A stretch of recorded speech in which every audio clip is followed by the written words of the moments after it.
All right, Rob, you're going to start this tonight. Jordan and Tyler, heat straps, Jersey City, New Jersey. That's a mouthful. Jersey City, New Jersey. Fire department. You got this? Dude. Let's roll. I'm just going to be an extra tonight. Pretty face. You know, you're going to get an A for effort. Yeah, thank you. Hey, everybody. It's Rob from National Fire Radio. Very excited tonight in the studio. We have our guests from Heat Straps, Jordan and Tyler. They got a pretty cool product, a pretty cool company that came out a couple of years ago.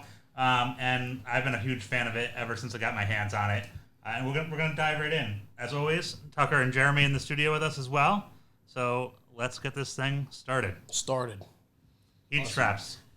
First off, it's a lifesaver. Like, this thing has made my job so much easier at work as an officer, being able to transition, because we had that conversation on the phone one day about, especially in a department that's got short staffing, how to, I don't know what that was. We're good. But being able to, like, get to your hands, because there's those finite things that you need to do as an officer, and then transition right back into a firefighting role. So thank you for making a great product. But let's get into it. How did it come out? Yeah, so no, thanks for having us here. We're very excited to be here and really appreciate the opportunity. So a little bit behind the story of how they came out. I mean, we came out with it more as a convenience thing, not realizing that it's more of a safety problem that we're having in the fire service, where guys are taking off their gloves, whether it's to grab a tool out of their pocket. We've had multiple cases of guys getting burnt because they take off their glove to hit their Mayday button.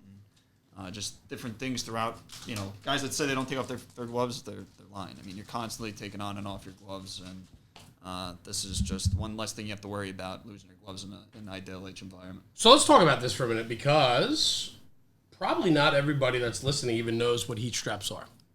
Right? So let's rein it back a little bit. I mean, I understand the product. I love it. I wore them. I was at a 3-alarm job the other night, and I had them on.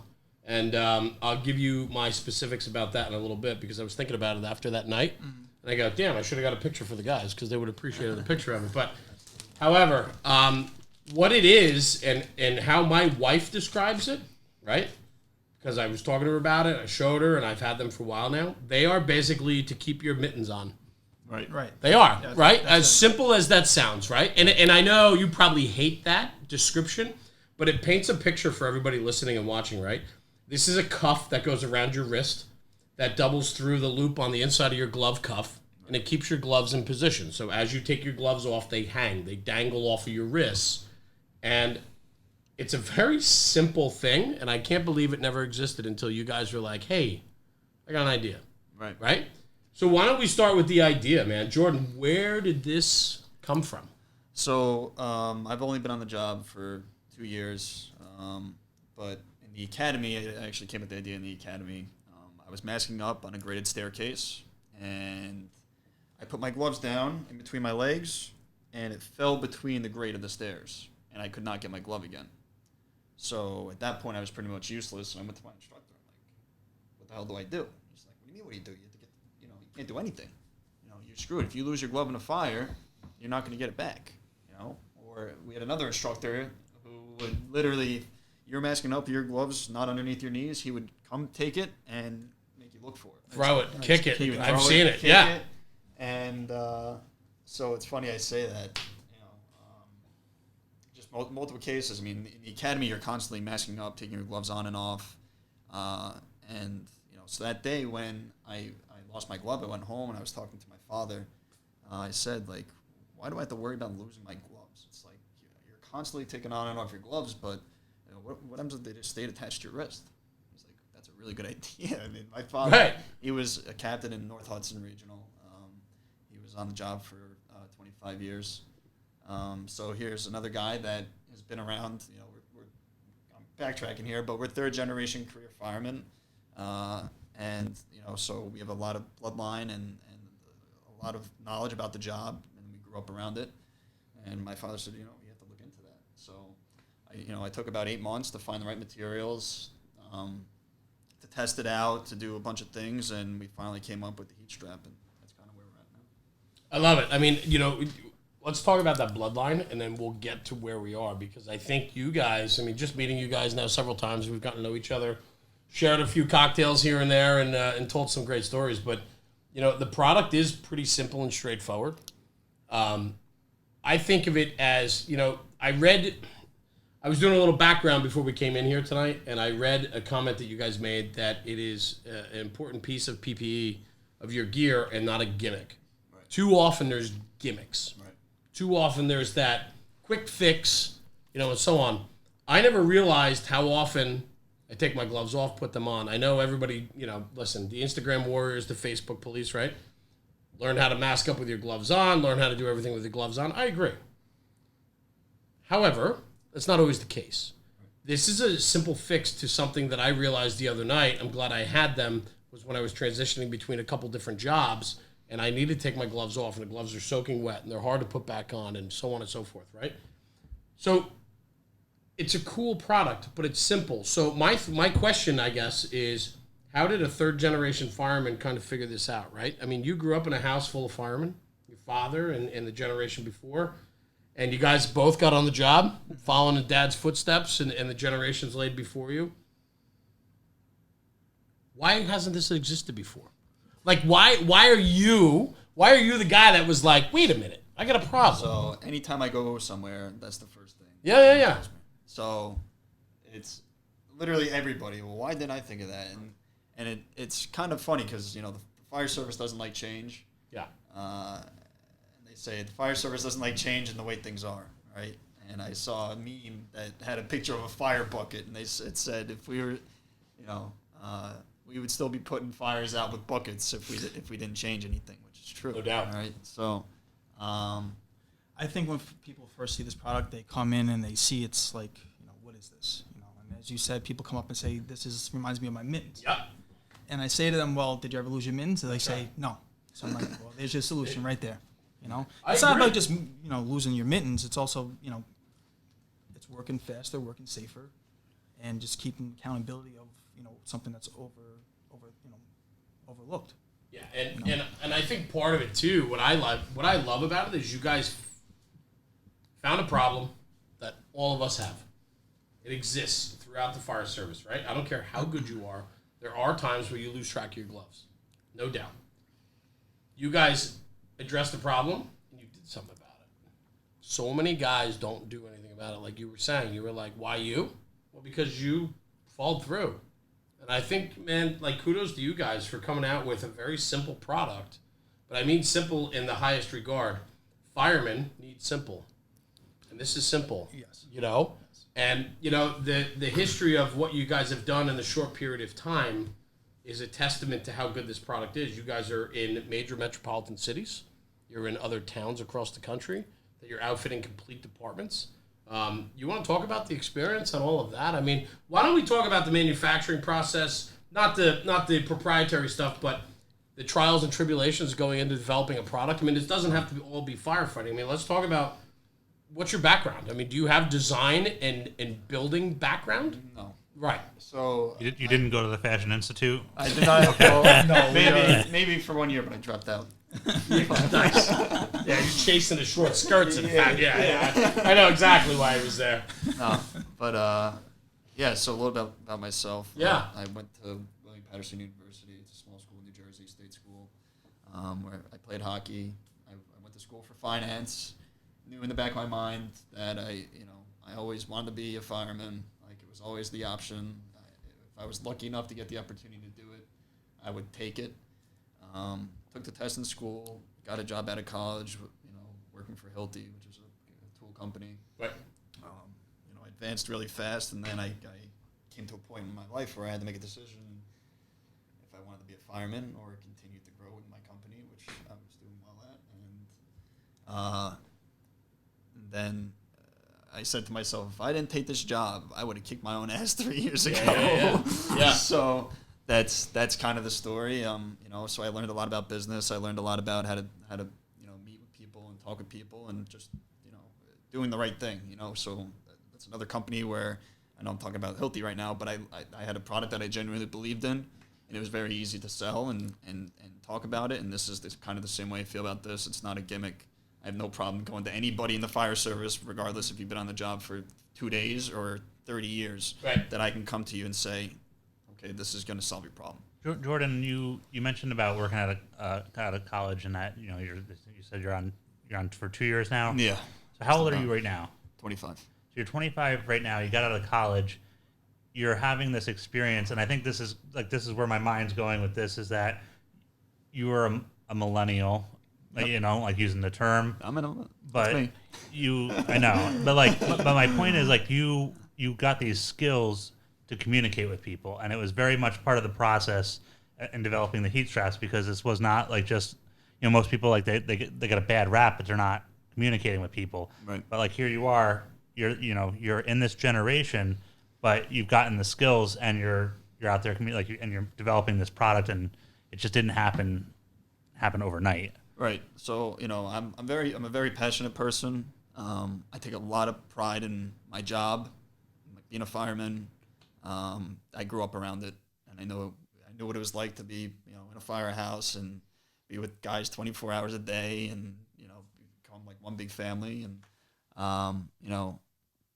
so I take a lot of pride in the product, making it better. So it's Well, these also can be a money saver too, because I can recall at least a couple of house fires. I was the first line pushing in, and you're getting ready to open the front door, and you got a charge line, you know where you're going, and your glove falls off. right. Well, the way we used to counter that is you had a second pair of gloves in your pocket. You just reached in, you put it on, but I never found that glove. So now gloves are $45, $65 a pair. Try doubling that. Yeah.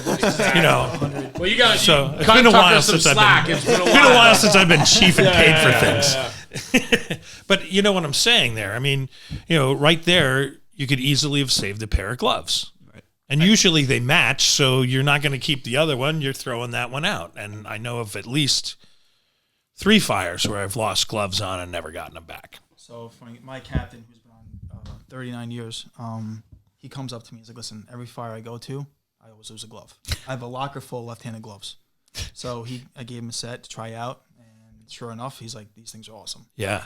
He's like, "I wear them every tour, So people say the fire service doesn't like change, right? But it's like, here's a guy that's been on the job for almost 40 years, and he's like, this is the smartest thing I've seen come out in the fire service. And some places it's coming out of your pocket because you're issued so many. Right. And if you lose them, hey, you're the one that's losing these. Now you got to pay for them. Right. So I think too, the fire service doesn't like change, but the fire service doesn't like stupid change. The fire service doesn't like change that doesn't move us forward. or change for change. Right. And which happens a lot. A right? lot. And I think that's a good point. And I think too, just thinking about it, getting a senior captain or a chief or a major metropolitan city to sign on to the theory. I mean, you guys, in order to move this product, to sell this product, it's all about education, right? Like, again, firemen are skeptical of gimmicks. We're skeptical of, the new Halligan bar. Well, the Halligan bar has been around forever. Like, we don't need to really change it up other than maybe square off some of the corners and a couple other things, right? But other than that, form, fit, and function, it works. Don't screw with it. This is one of those things that is an addition to your PPE. We value our equipment more than ever now, right? We've gotten away from hip boots. We've gotten away from long coats. We've gotten away from, not wearing SCBA. I mean, we are a conscious environment now of protecting ourselves and wearing the correct equipment. This is a great accoutrement to that. What I'm fascinated by, and Rob hit on it before, Jordan and Tyler, and what I love about it is 25. Tyler, how old are you? I'm 34. 34. Oh, you're an old man. Yeah, you're an old man. But I mean, 25 and 34, you guys found a problem in the fire service that we all know existed, and then you did something about it. And I think that's cool. And I think where I'm going with this is I kind of want to get into the background of it is there is no way coming out of college with finance and then working for Hilti, right? And then following your father's footsteps and the generations before you of becoming a career fireman and knowing that's what you wanted to be. What the hell do you know about webbing, elasticity, and Nomex or whatever this is made out of? Right. How did the process go down? I mean, you found the problem and then you were like, I want to fix this. So, it took a long time, and we went through our trial and error. And the thing was, I mean, I was so excited about the product. I just wanted to get it out there. Right. And of course, I had my kinks, and, whether it was a couple breaking or whatever it was, I always continued to do the right thing. If someone's ever not happy about it, if something happens to the product, I'm going to replace it. But now we got to a point where nothing's happening to the product anymore. Yeah. And that's the best feeling in the world. Now I can focus on, getting the product out there and, just letting guys use them. He will come up with a new prototype, and I would say to him, listen, I think the yellow piece is too long, and we might need to shorten it up a little bit. So then he gave me, I guess, the final product. And actually, the first 20 minutes I had it on my gloves, we had a working fire, and I gave it to a guy on a rescue company who was also there, and he's like, "Yo, these things are great." And he's like, "These things are great." I easily turn my bottle on, mask up, mask off, take my gloves off, multitask, do whatever I have to do. So I think from that point on, that was, us moving forward. We knew we had something solid after that moment. So one thing is, right, like with this, nothing changes about what you're doing on the fire ground. Nothing changes. So if you get off the rig with your gloves on, they stay on. If you get to the front door and you put your gloves on, that's what you do. You just slip your straps on. It's not nothing. It's literally just that you put your wrist through and you put your glove on, right? Like, so if I know I'm going to a working fire, like a reported smoke or fire, I throw my gloves on. I get off the rig. As soon as I need my bare hand to do something, I know that I can keep on walking. Turn on my bottle. I'm still moving, and I don't have to worry about it. What I really want to talk about, though, is I think it's cool, the entrepreneurial spirit of what you did, but also understanding and building what you built. I mean, I know it's pretty simple and straightforward. Can you talk about that, though? Yeah. Just like forming a business and I mean, all of it, right? Because, do you have experience doing any of that? No. Right. I think what's cool about this is you could potentially inspire others to find the same type of thing. Right. And I think that's important. And I think, as simple as this is, a piece of elastic and another piece of elastic sewn together, your logo in a clear bag with a postcard. It's super simple, but it's so good. I think people are afraid to come out with new stuff because they're afraid of. And you got to speak up. I'm sorry. And you got to lean into that microphone. Like, I don't want you to be behind. Pull your seats into the table, just so that way you're not. No, I think people are afraid to come out with new stuff because they're afraid. Well, everybody gets beat up. Right. Everyone gets And, beat up. you have the gods that talk about it and go, what is this crap? We never had this crap. And you got to get around that stuff. And you got to be a little thick-skinned with it. Yeah. Right. Well, that's one thing in the fire service, which I learned throughout my years, is that you have to have thick skin. Yeah. No matter what you do, you're going to get your balls broken about something. For sure. So regardless of what you do, just have thick skin. So, we have guys talking about this, and, and I have no problem with that. I know we have a product that works. It's proven to work. So, I don't have a problem going around showing guys and, Right. and telling them, what this is. So. It's a really good point. I mean, we have our experiences and we get trolled a lot and so on. And I think what happens is when you believe in something and you put yourself behind it, you're a target. You're a standout. You guys have changed the culture in a way of PPE. I'm not going to be surprised when the big guys are knocking on your door to do work with you because I think this product goes a lot bigger than where you are right now, and I think this thing's going to take over the marketplace. And that's just my personal opinion and feeling. But where I'm going with this is you're right. When you do something new, you're a target, and people aren't going to like it. And I remember when we posted our first couple quick clips on this, and there were people who were like, what the hell is this? We've never had this. That's ridiculous. Then you get the super firemen that you should learn how to mask up and do everything with your gloves on. You know what? Yeah. Great. Good for you. It's not reality. In the meantime, he has a profile picture with a beard. Yeah, well, I mean, that could be part of it. Yeah. There's no doubt, right? Yeah. And that's all part of it. And so, you're right, though, Tyler. You got to have thick skin, but you also have to believe in your product. You guys believe in the product. And it probably has to do with the fact that you had a lot of highs and lows developing it, building it, making it what it is. So, yeah. Can you hop into that, Jordan? So I had, I never thought I'd be an entrepreneur. my wildest Yeah, dreams. right. You know, I had to learn from scratch. You know, forming an LLC. You know, going through the patent process, going through everything I've gone through, and do it with people that you trust and people that are willing to help. People are willing to help you. If you have an idea, people are gonna be like, if they believe in you and they see how passionate you are, they're gonna help you. And you know, for me, what I've learned with a lot of things, business especially, is that you got to use your resources. You got to learn how to like work with people, and you know, and if you do the right thing, good things happen. People will subscribe when you're passionate. Right. You guys came up with, you had a problem, you came up with a solution. Now it's finding the way to get it out there. You know, entrepreneurialism is tough, man. You're going to get beat down more than you get the pickups. But I think even for me, I mean, you know, from where I come from in my background, it's all about the little success stories that add to building validation as to what you're doing, right? Like you guys put out a new product that was an easy target for people to say, we don't need it, it's a gimmick.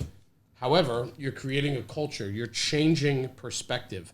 You've addressed the situation. I mean, can we talk about where these straps are? Yeah, absolutely. So where are you? I mean, what's the biggest department that's rocking them right now? Our biggest department, and we're very happy to say, is Boston.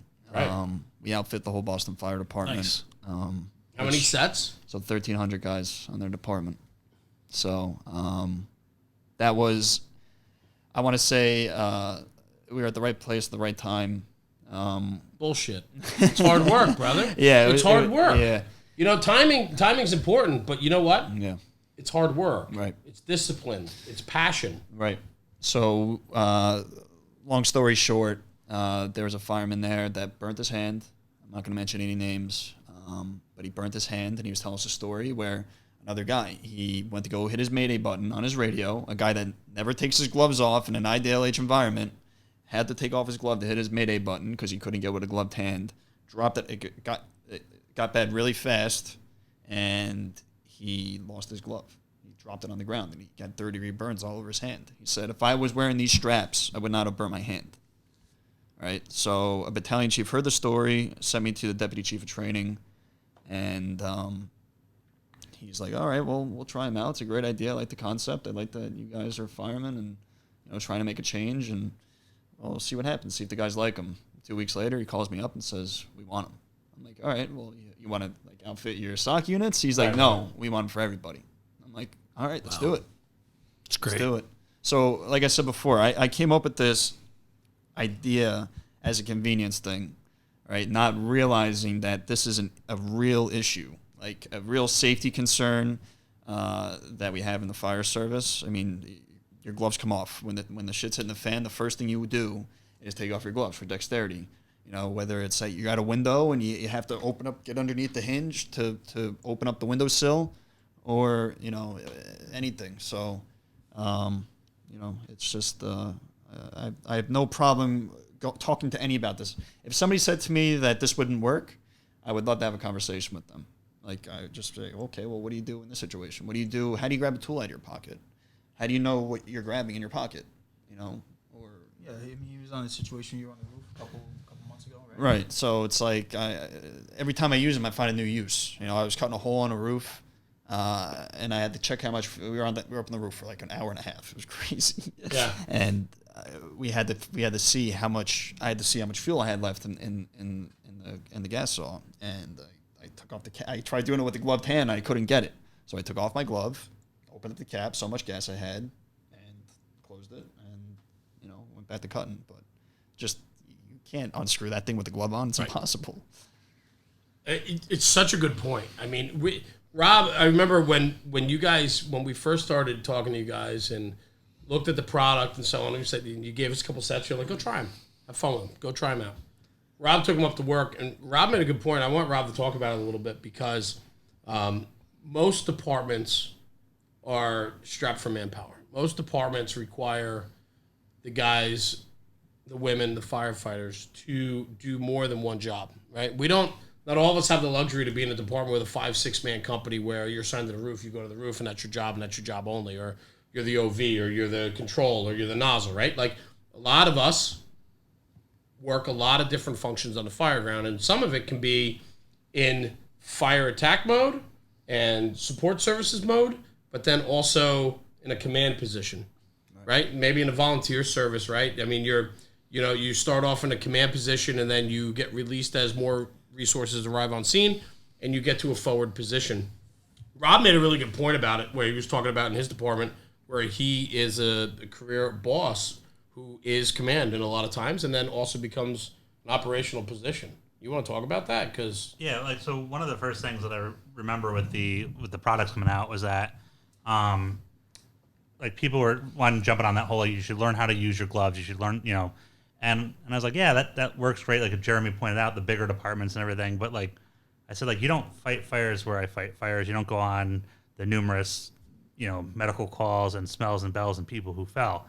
And for me, the huge advantage was that I always have to manage Knox box keys, 2 radios, one for command, one to talk to my guys. If we're at a fire, now I'm playing that command role until a chief officer or somebody else comes in to take over as an incident commander, and I'm going to work. And the ability to take the gloves on and off, even mutual aid, in the department that I work at up in Fairview, we have some great mutual aid partners that we respond to. But if we're committed at that incident, I got to call for resources to come back and cover the station. And that requires me to take a radio out of my pocket, switch the channels off from the fire ground to a command channel.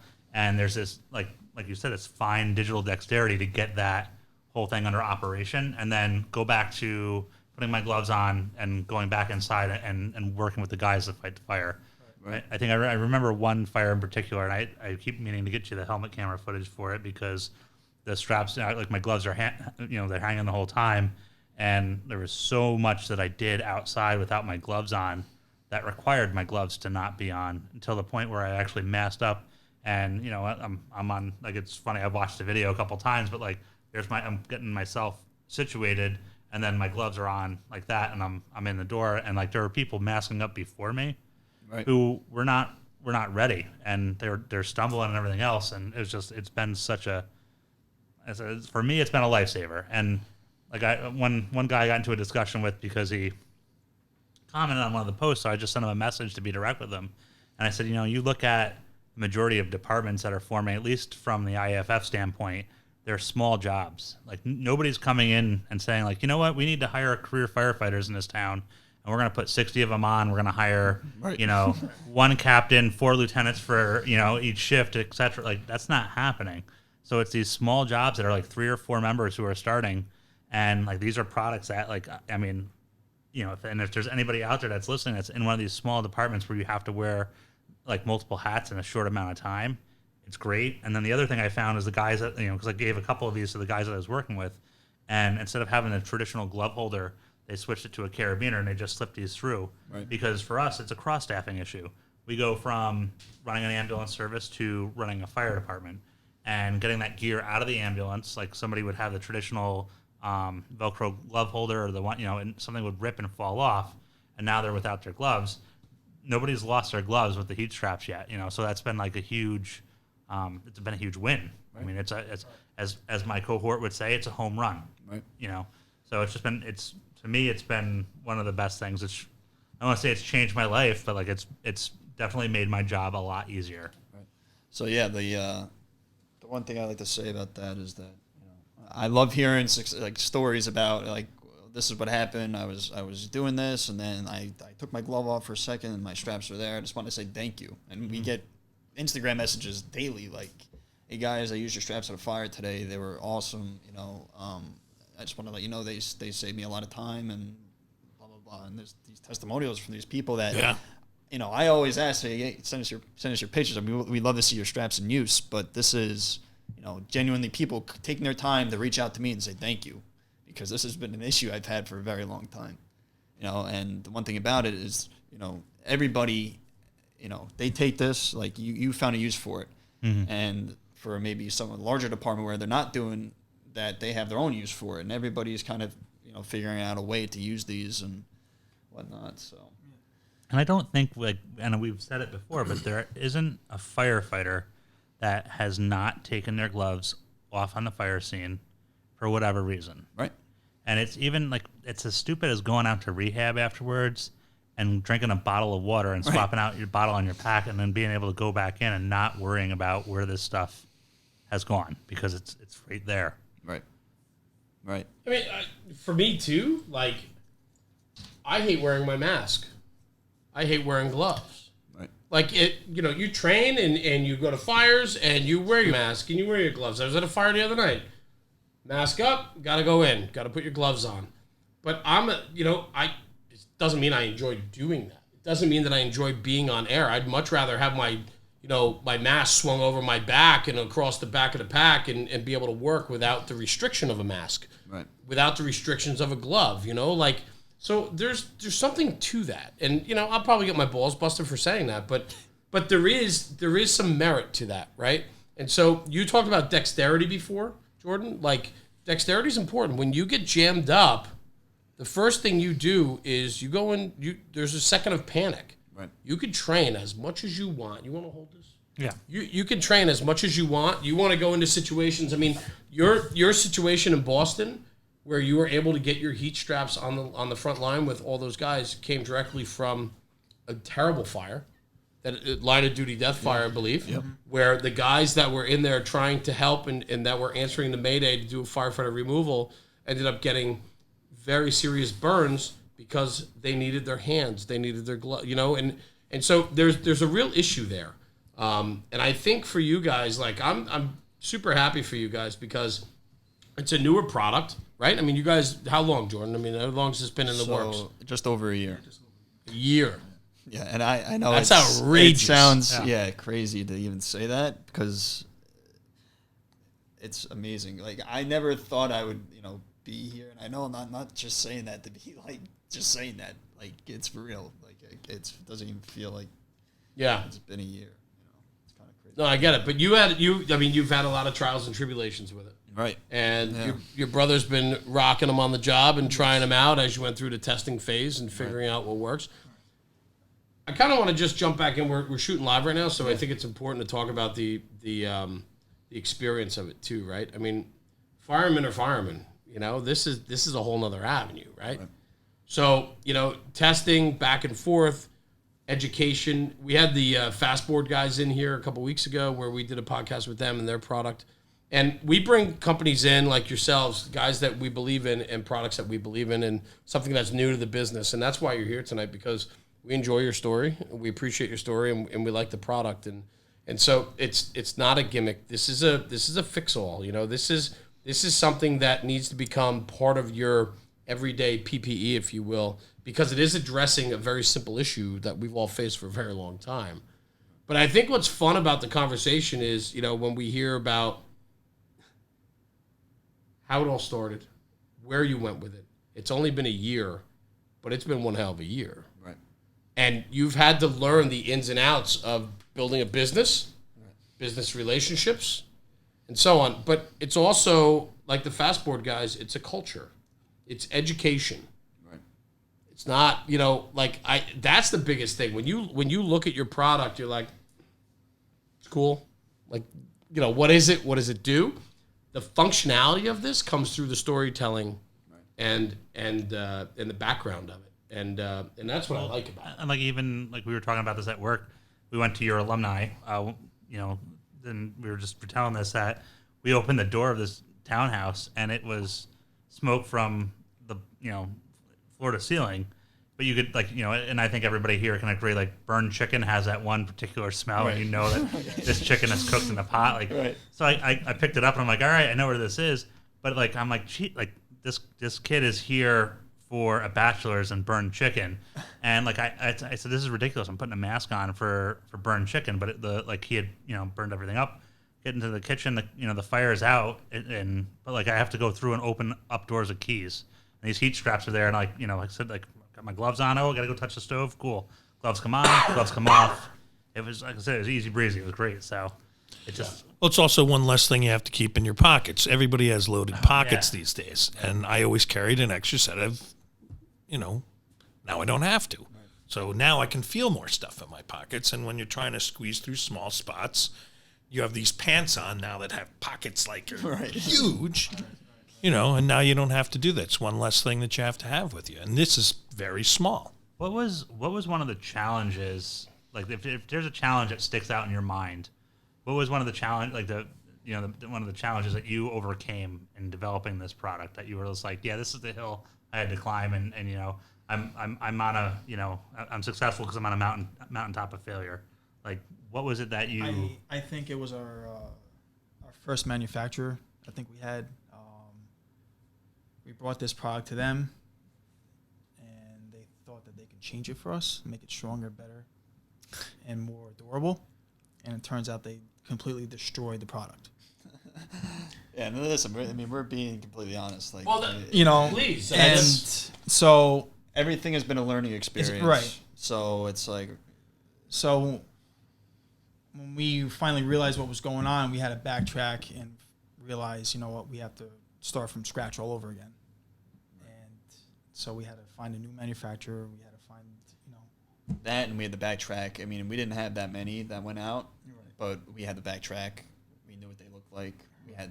People were sending us pictures with them on. I'm like, listen, send this back. We're gonna send you a new set. There's a manufacturing defect, and that's the thing. Like, if I didn't care about these people, like, I came out this because I genuinely believe in the product, and I want people to be safer on the fire ground, and I feel like you have to do the right thing. Right. So we reached out to. I'm sure you can talk to people who said he reached out to me. He sent me a new pair, and I've been wearing them ever since, and I haven't had any issues. Right. So I think that was definitely our first and probably our biggest hurdle that we've had.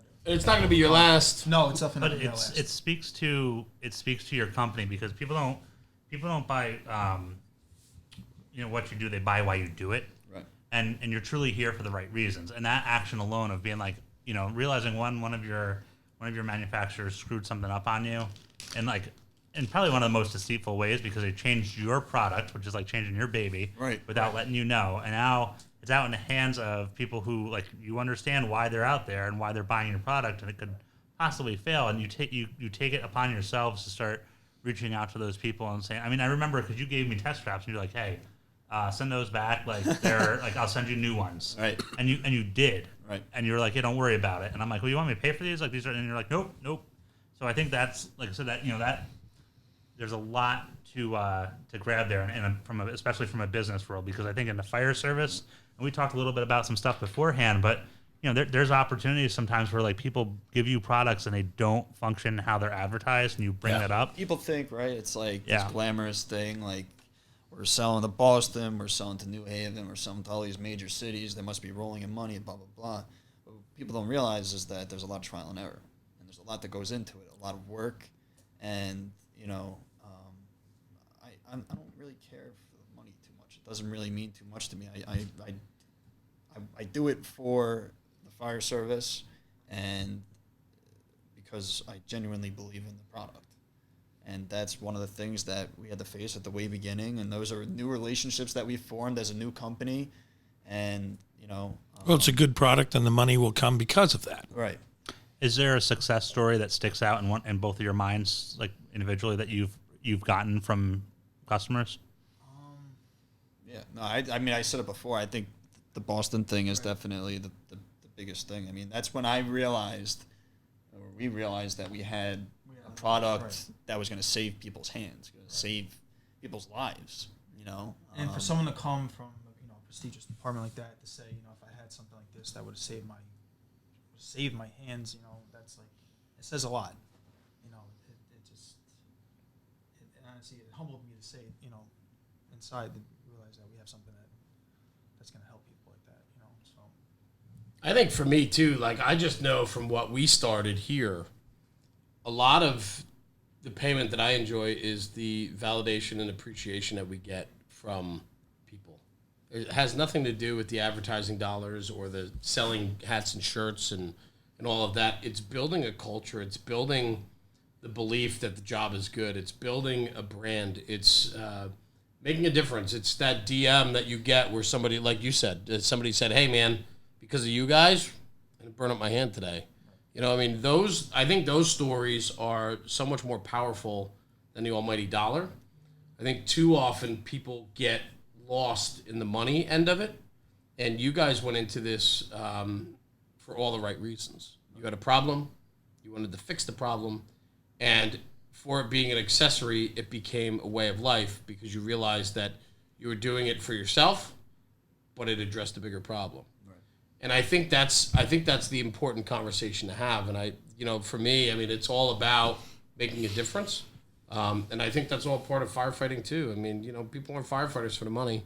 Right. People aren't, and so on. So, good for you guys. I mean, you're doing great things, and I love it. And I kind of where I wanted to go with this too is, you guys come from 3 generations of firefighters. Talk a little bit about yourselves for a minute, and maybe it explains the motivation behind building the product. Right. Your father, you said, was retired off the job from North Hudson Regional, which is a career department on the Gold Coast of New Jersey, if you will, which for people that aren't familiar, that is and same with Jersey City, where you guys are from, is on the Hudson River directly across from Manhattan. Right. So it is a densely populated, very densely populated, incredibly mixed type of neighborhoods. Mm-hmm. You got a little bit of everything. Your father retired off the job there, and maybe you can speak to him a little bit. I know he passed not too long ago, yes. and that was tough for you guys, I know. And but I think he had a lot to do with lighting that fuse and building the fire for you guys to really push this. Yeah. So he was our biggest fan. Yeah. It's awesome. It was a tough, it's been really tough, and a lot of people, we haven't been posting too much because we've been dealing with, everything that's going on and whatnot. But somebody told me not too long ago that he went up in tears himself. He's like, I don't want to start tearing up. I get it. No, it's okay. I get it. He said to him, he started talking about heat straps and how proud he was of us for starting something and actually going after it and doing it. And it actually brought him to tears. Yep. And I will tell you, brother, as a father of 4 kids, the best moments of my life are when my children succeed and do something that is bigger than they ever thought they could accomplish. And I think for you guys, for a father who was in the job and you guys followed in his footsteps, he's looking down on you and he's super proud of both of you and the product that you're putting out because you're doing it for the right reasons and you're addressing the issue of the fire service. And I think it's fantastic. I really do, and that's why I wanted to bring that up. I don't want to put you on the spot with that, but I know I know how important he was to you guys, and still is, and I know that his love for you guys as a father and sons, and then firefighters. Like, there's something about firefighting families, So it's crazy, It's like my whole life I grew up around it. Yep. It's just like conversations. My uncle, was also a retired fireman, and it's like, we go to their house and what they talk about, and it's just like this tight-knit community. Yeah. And it's just like, wow, like this is something I can have my own brother. Like, now, did you guys grow up in a community where you could volunteer, or were you volunteer firemen before you got on the job? No, we both were not volunteers. Okay. So we were both heavily involved in sports. Right. We both played hockey, very competitive. Gotcha. Okay. Not that we weren't really allowed to do it, but I get it. We didn't have the time. Right. Time to really it's do a big it. commitment. And Sure. At the time, we just weren't really, couldn't commit to that. Yeah. Yeah, but I love it. I love the story. I love the passion. For both of you guys to follow in your father's footsteps like that. You were in the private sector, and Tyler, I don't know your backstory. You didn't get so to my it. backstory, I graduated college a little late. I always knew I wanted to be a career fireman. So it took me a little bit longer to get on. I had to take a couple tests, and I finally got the opportunity, and it came, and that's where I at. I waited 8.5 years, so to get the job. So.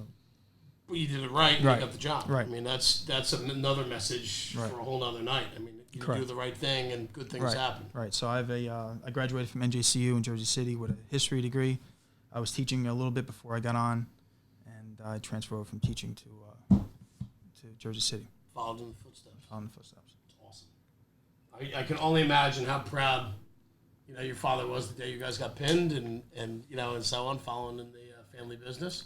I think it's fantastic. I really do, and it adds to the story of heat straps. Families that stick together do good things, man. And you guys seem like you had a driving force behind you, super proud of what you've done and the product you've put out and the culture that you're building to educate people that this is a needed product. And, there's a lot of success stories coming out with your product. And I think it's great, man. We're happy to have you. You said you were third generation. Where was your grandfather? My mother's father's a retired Union City fireman. My mom's brother's retired North Hudson. My father's retired North Hudson.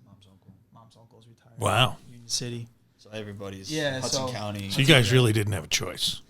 Yeah. I always knew from when I was a kid that I always wanted to be a fireman. That was my passion. That was my goal. And no matter what it took, that was my driven point to get there. Yeah. So I always worked odds and ends jobs to get to where I had to be. Right. So that's what Fantastic. Yeah. I was really happy when he got on the job because that's literally all he wanted. Right. That's the only thing I wanted. That's for me. If it happened, I would have been very, very, very happy. I got the opportunity, but if he didn't get the job, I would. But you made all your money before you came in the Exactly. fire service. So you don't even That's have the to funny worry. thing, right? So it's like, that's one thing that did happen. I did well my other job, and then, but I'm happy I made the decision. I don't really look back and say, wow, I wish I. Yeah. No, I go to work every single day, and I love it. Like I genuinely am. Like my girlfriend's like, you're the only person I know that's like on vacation and is excited to go back to work. But the cool thing about being a fireman is every call is different, and you do a different thing every day. So if you were sitting there doing paperwork, that half the stuff is the exact same thing you either did yesterday or last week. Right. If you're on a production line, it's the same thing all the time. You get to do different tasks all the time and get to learn different things, and that's what's so cool about it. So speaking of it's like forcing doors. I love I always thought I was to be a pumper guy. I loved Tyler's like, oh, you don't want to be on the truck, you want to be on a pumper, and I'm like, yeah, because Tyler, you're an engine guy, right? I'm an engine guy, so we move out the door a little bit, than a truck does. Right. not anymore. Not anymore, but not anymore. But I like to break up the day. Yeah. But I like having the nozzle and knocking on fire and sure killing the beast. Some guys like going to the roof. Some guys like that too. That's right, absolutely. Other guys wear capes, but yeah. Different worlds, but I love it. So do you guys work opposite each other or same shift? No, same You tour. do. Same wow. tour. When we first got on, we were in the same battalion, literally like 5 blocks away from one another. That's fun. So we go to the same boxes. And you have to understand, like the city's, we have 15 houses in the city. It's big. Yeah. 4 battalions. Every single part of the city is completely different than one another, and so What's on a house, like if you get a house fire? What's on the assignment? So we get you get 4 and 2. You get 4 engines, 2 trucks to rescue battalion chief, the deputy chief, and the safety officer. On a confirmed working fire, you get our squad company, which operates like the New York City squad company, rescue pumper, and then you get a fast truck, and an extra chief. And then second alarm, I think it's 3 and 2 or 4 and 2, and then so on from there. Yeah. And then it gets just more fun. Yeah. And the night gets longer. Yes. Yeah.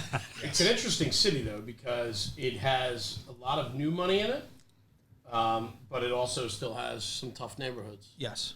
And from what I know, it just a lot of, right after 9/11, Jersey City changed dramatically.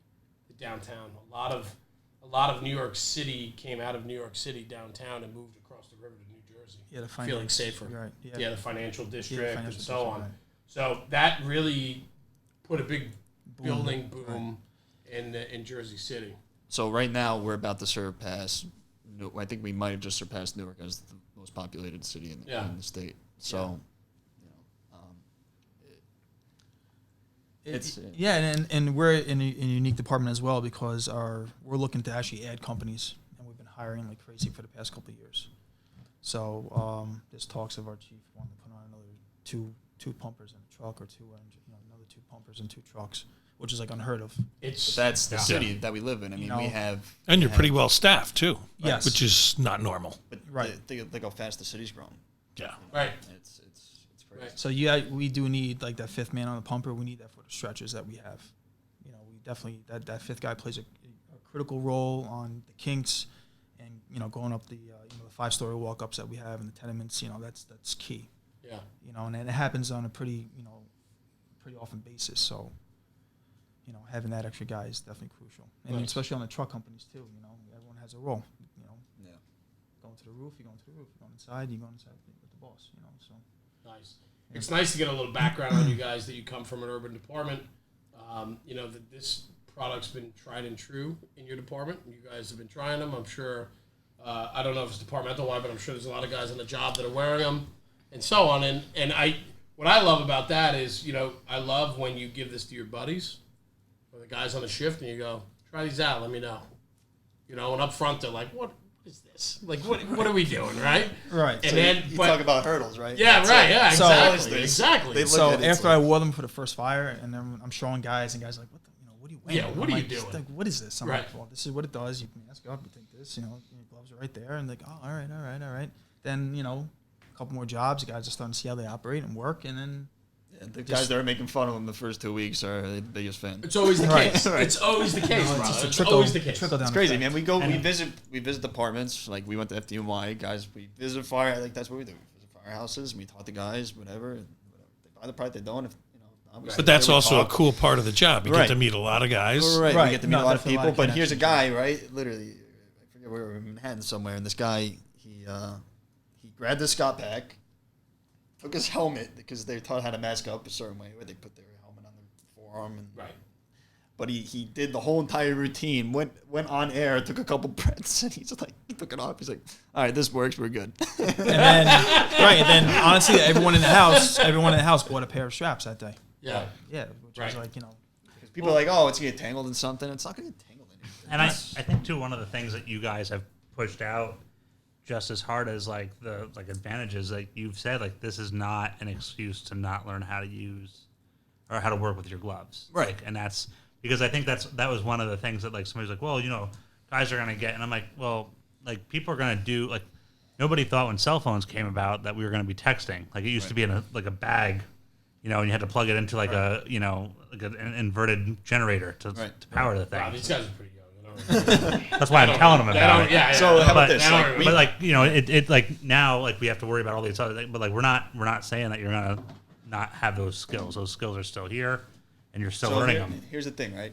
So I was in another major city not too long ago, and I was talking to one of the PPE. He's head of like the PPE department. They decide what equipment they get to buy and whatnot.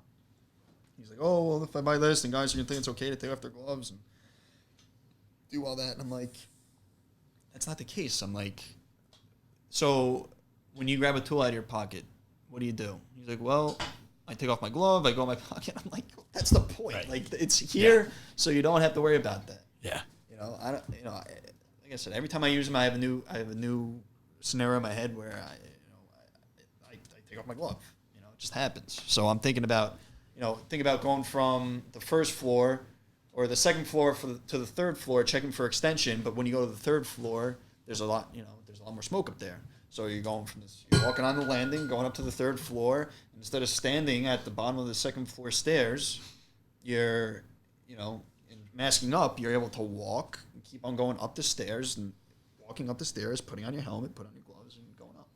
and I think another big thing now is like the hoods, how it covers the top of your mask, the bottom of the mask, and guys take off their glove to make sure they have proper seal with their hood, which is another, crucial benefit. Right. So, yeah, it's like, well, how do you put a hood on with your gloves? Yeah, you can't feel. I mean, you can. You can, but What are your chances are a lot greater of missing a spot on your face, for those guys who are critical about their hoods, yes. I don't know. I'm a realist, right? I'm not. If anyone disagrees with the product, I'm not going to sit there and like argue with the guy and just be like, okay, so you don't think you'd have a better seal on your face piece with your hood if you had your gloves off? I mean, it's just like, I'm not trying to change the way you do things, but think about it. I mean, you put your hood on. But you hit on it, man. You're a realist. Like the people that push back hard are people that really don't sit back and really digest it, right? There's always going to be naysayers. There's always going to be guys in the firehouse online, right, Jordan or Tyler? Yeah, no, there's guys who get set in their ways. It's very hard to change someone who's set in their ways and doing things for 20 years, 15 years, 12 years. That's work for them, but they don't realize that there is that crucial time where you're going to take off your glove, or you have to get something, multitask, and you're going to run to a problem, and that potential is always there. So, yeah. No, no doubt. And I think, for me, the other night, we had a fire the other night. I was wearing them the other night. It was a very simple task, right? I mean, it was well involved on the upper floors, the lower floors. Just going to open up. Door. Could have absolutely put the Halligan in the door jamb and forced the door. But I took the glass pane next to the lock and then stuck my hand in and unlocked the door, right? It's a glass pane instead of them having to do a board up, right? It's a simple thing. But as I got behind it, there were 3 or 4 locks behind the door, and there was no way I was doing it with my gloved hand. Right. And so I took my glove off. My bare hand went in through the window. Boop, boop, boop, boop, boop. It's crazy, right? I get excited. Simple things. I get excited just thinking about that Right. chance where, I would take off my glove there. Right. It's like, how many things can I say? I shouldn't have to tell you that you take your gloves off in a fire. Well, people take them off a lot more than they think because they Right. take them off and then they fumble around. And, that one time when I entered into the fire, I knew I had an extra pair of gloves. So there was no time wasted. Right. But a lot of people, even if they had that extra pair of gloves, they're going to be kind of looking for it as they're pushing in. No, you can't do that. We're pushing in now. Right. So, it's it's there. I had a fire very early on in my career. Roll up, first do. Fire out 2 windows on the second floor. It was a simple 2.5-story wood frame. Line went in, so we kneeled down at the front steps, mask up, lines charged, pushed the line. It's a center hole. We went right up the middle staircase, turned the corner, right? Bedroom was on the left. First bedroom on the left. Funny thing was, across the hall was the bathroom. Big, huge wall mirror in the bathroom. Line gets to the top of the stairs. Good heat. Now, we had perfect visibility until we get to the landing. As landing's to the floor, we got rollover above us. So we take a position at the top of the stairs. We start hitting the fire. We're not making a dent in the fire. Right? Now, we know the fire is out the 2 front windows above us where we masked up, but we thought the room across the hall was off too because all we saw was fire. It was a bathroom with a large mirror, and all we saw was the reflection of the fire from the room across the hallway, right? No bullshit.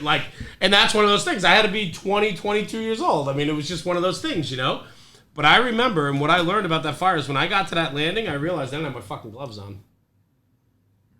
I didn't have them on. I had them. I didn't have them on.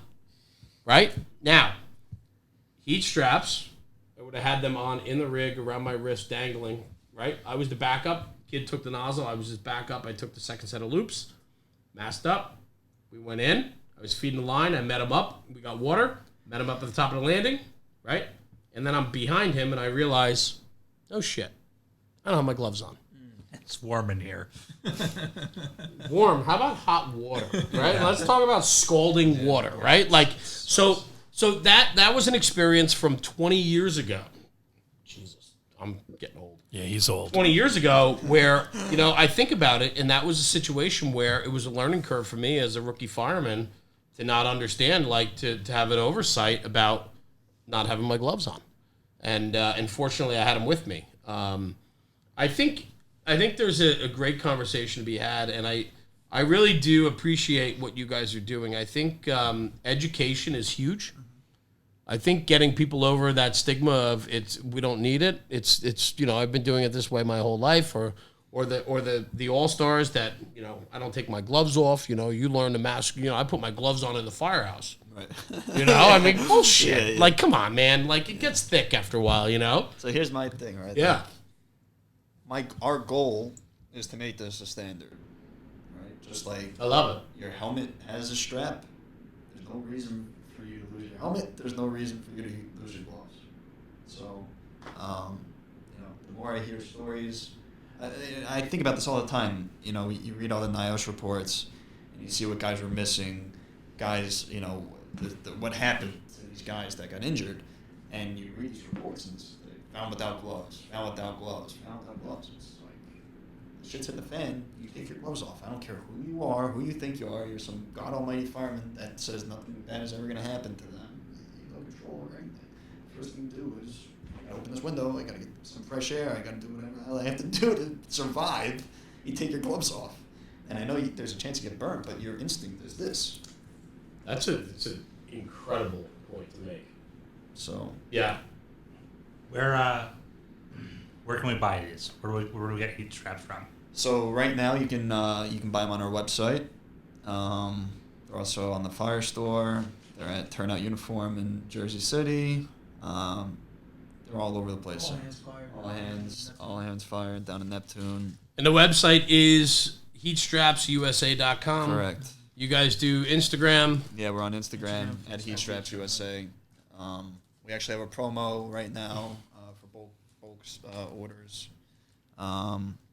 So go check them out on the website. That's the one thing we just started to do is trying to get some more departments. Having one of these is nice, but our goal is to have everyone wear them. Right. That's not why we're doing this. Right. We want departments as a whole wearing this product. The one thing we didn't really talk about is the amount of departments that are actually outfitted in whole with these straps. So let's talk about that. yeah, so we have, like I said, Boston was our biggest. We have New Haven, Connecticut. We have Mahwah, New Jersey. We have a couple other very big departments that we're talking to right now.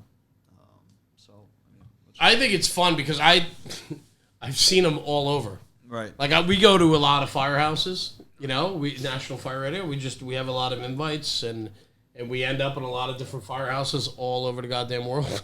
Right. And what's really cool is when I see that and I go, those guys. Oh yeah, I talked to them. Yeah. That's cool, man. Like you guys, and that's what I'm saying. It's not a product; it's a culture. You're building an educational tool here, and you're educating the masses that they have an option to a very simple problem. And so for you guys, through your Instagram and everything else that you do, it's important to get the message out there. And I think you're doing a great job of that. And we're happy to have you here tonight talking about it. Thank you for having us. So, yeah, no doubt. But, we're just over an hour now in. And I have to say, man, it's cool. To talk about the simple strap, it's not so simple. Right. The blood, sweat, and tears that went into it and the sacrifices you guys have made and the firemen that you guys are and the tried and true methods behind it. Cities like Boston and New Haven that support it and have outfitted their firemen. You guys are doing something right. And we support you guys 110%. I can't thank you enough for being here tonight. No, thank you very much. And you guys are going to be down at Wildwood selling these as well? Yeah, so we're going to have a booth in Wildwood. New Jersey convention. Yeah, New Jersey. In September, yeah. So we're going to be down there. We'll be at FDIC again FDIC next year. too? We were there this year. Okay. Just taking it one day at a time. I mean, there's a million places we can go. How do you get all this time off?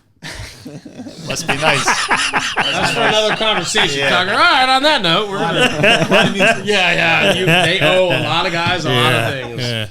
Work a lot of holidays. Yeah, right. Exactly. Well, we're gonna wrap it, and I will say this: Jordan and Tyler, fantastic, man. Thanks for joining us tonight. Yeah, thanks a lot. It's been, we've known each other probably since the very beginning. I remember Jordan reached out to me very early on and was like, "Hey, man, this is what we're doing. Let me stop by and just show you the product." product. And you did. And these guys came. Quick side note before we end. Yeah. They were aggressive, and they said, "Listen, we're doing this, and this is what we're doing, and we'd love to show you." And I said, "Well, come to my office. I'm in Clifton. Come down to my office." These guys walked in, and they're a little intimidating. Jordan's not. Tyler walks in behind him. He's like the silent killer. You're standing behind Jordan. It's just like this, but a door.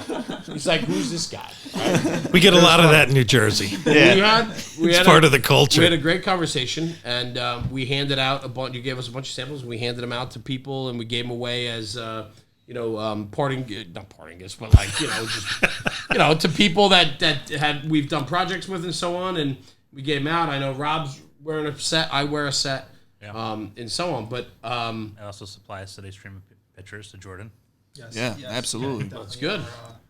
That's good. Well, let's talk about that too. Hashtag let them hang. That's if you got a set. Let them hang. I'm talking about a set of heat straps.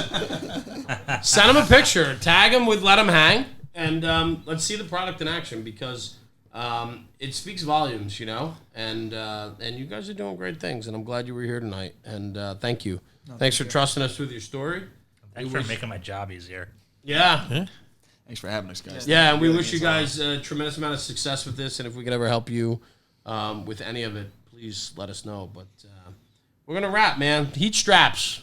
Find them on Instagram and www.heatstrapsusa.com. Tyler and Jordan, thanks for joining us, guys. Thank you. You got it. Anytime. Jeremy, Rob, Tucker, you sexy bitch. National Fire Radio.